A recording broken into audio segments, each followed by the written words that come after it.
പുതിയൊരു വീഡിയോയിലേക്ക് എല്ലാവർക്കും സ്വാഗതം. ഇന്ന് നമ്മൾ തയ്യാറാക്കാൻ പോകുന്നത് നല്ലൊരു പലഹാരം റെസിപ്പിയാണ്. അതിനായിട്ട് ഒരൽപ്പം ഗോതമ്പ് പൊടി നമ്മൾ എടുത്തിട്ടുണ്ട്, റവ ഒരൽപ്പം എടുത്തിട്ടുണ്ട്, മധുരത്തിന് ആവശ്യമായ പഞ്ചസാര, ഒരൽപ്പം ചെറു ചൂടുവെള്ളത്തിൽ ഒരൽപ്പം അവിൽ കുതിർത്തുവാനായിട്ട് ഇട്ട് കൊടുത്തിരുന്നു. ഇനി നമുക്കിത് മിക്സിയുടെ ജാർ എടുത്തതിന് ശേഷം ഈ കുതിർത്തുവാനായി വെച്ച് കൊടുത്ത അവിൽ മിക്സിയുടെ ജാറിലേക്ക് ഇട്ട് കൊടുക്കാം.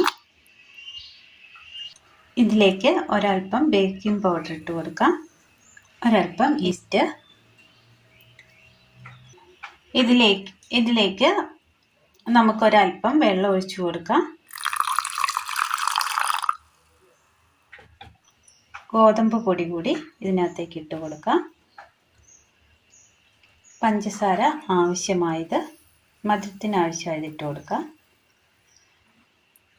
ഒന്ന് അടിച്ചെടുത്തോണ്ട് വരാം.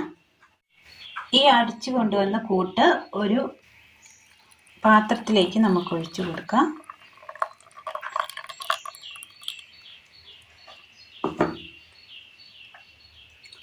ഇതിലേക്ക് നമുക്കൊരൽപ്പം റവ കൂടി ചേർത്ത് കൊടുക്കാം, ഉപ്പൊരൽപ്പം. ഇനി ഇത് നന്നായി ഒന്ന് ഇളക്കി കൊടുക്കാം.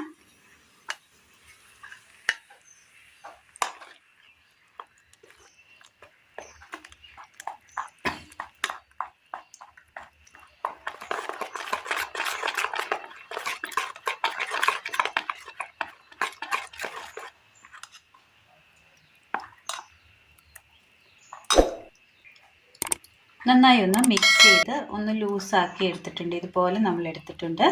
ഇനി ഇതിലേക്ക് നമുക്കൊരു ഇച്ചിരി ഏലക്കയും ജീരകവും ചേർത്ത് കൊടുക്കാം. അതിൻ്റെ പൊടിയാണ്. നന്നായി ഒന്ന് മിക്സ് ചെയ്യാം.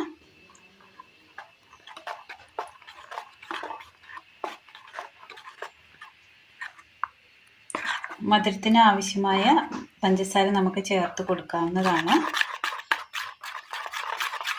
ഇതിങ്ങനെ നമ്മൾ നന്നായി ഒന്ന് മിക്സ് ചെയ്തെടുത്തിട്ടുണ്ട്. ഇതിനി ഒരു 10-15 മിനിറ്റ് അല്ലെങ്കിൽ കൂടിപ്പോയാൽ ഒരു അരമണിക്കൂർ നേരത്തേക്ക് ഇതിങ്ങനെ നമുക്ക് മൂടി റെസ്റ്റ് ചെയ്യാനായിട്ട് വെച്ച് കൊടുക്കാം. അല്പം നേരത്തിന് ശേഷം നമ്മൾ മാവ് എടുത്തിട്ടുണ്ട്.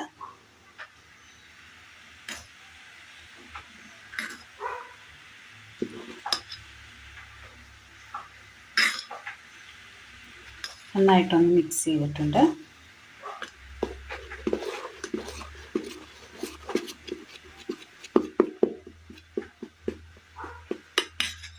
ഇഡ്ഡലി പാത്രത്തിൽ ഒരൽപ്പം വെള്ളം തിളയ്ക്കാൻ വെച്ച് കൊടുത്തതിന് ശേഷം നന്നായി ഒന്ന് തിളച്ച് വന്നിട്ടുണ്ട്. അതിന് മുകളിലായിട്ട് ഒരു പാത്രം ഒരൽപ്പം എണ്ണ തൂത്ത് കൊടുത്തതിന് ശേഷം അതിന് മുകളിലായിട്ട് നമ്മൾ വെച്ച് കൊടുത്തിട്ടുണ്ട്. ഇനി ഇതിലേക്ക് നമുക്ക് ഈ മാവ് ഒഴിച്ചു കൊടുക്കാം.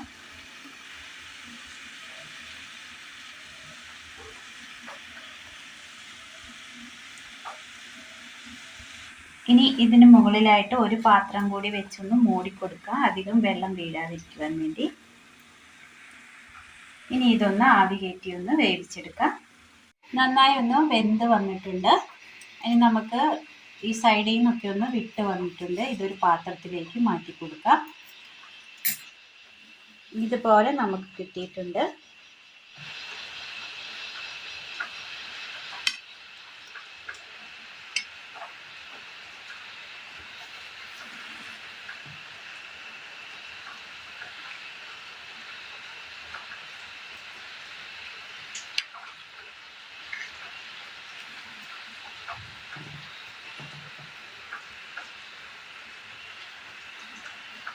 നല്ല സോഫ്റ്റിൽ നമുക്ക് തയ്യാറാക്കി എടുക്കാൻ പറ്റിയ നല്ലൊരു പലഹാരമാണ്.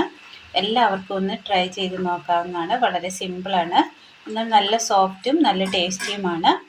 വളരെ പെട്ടെന്ന് തന്നെ കുറച്ച് റവയും അല്പം ഗോതമ്പ് പൊടിയും ഉണ്ടെങ്കിൽ പെട്ടെന്ന് തയ്യാറാക്കി എടുക്കാൻ പറ്റിയ നല്ല ടേസ്റ്റിയായ നല്ലൊരു പലഹാരമാണ്. അപ്പോൾ എല്ലാവരും ഒന്ന് ചെയ്ത് നോക്കുക. വീഡിയോയെക്കുറിച്ചുള്ള അഭിപ്രായങ്ങൾ കമൻറ്റ് ബോക്സിൽ അറിയിക്കുവാൻ മറക്കരുത്. അപ്പോൾ ഇന്നത്തെ വീഡിയോ എല്ലാവർക്കും ഇഷ്ടമായി എന്ന് വിചാരിക്കുന്നു. വീഡിയോ ഇഷ്ടമായാൽ ഒന്ന് ലൈക്ക് ചെയ്യാനും ഷെയർ ചെയ്യാനും സബ്സ്ക്രൈബ് ചെയ്യാനും മറക്കരുത്. താങ്ക്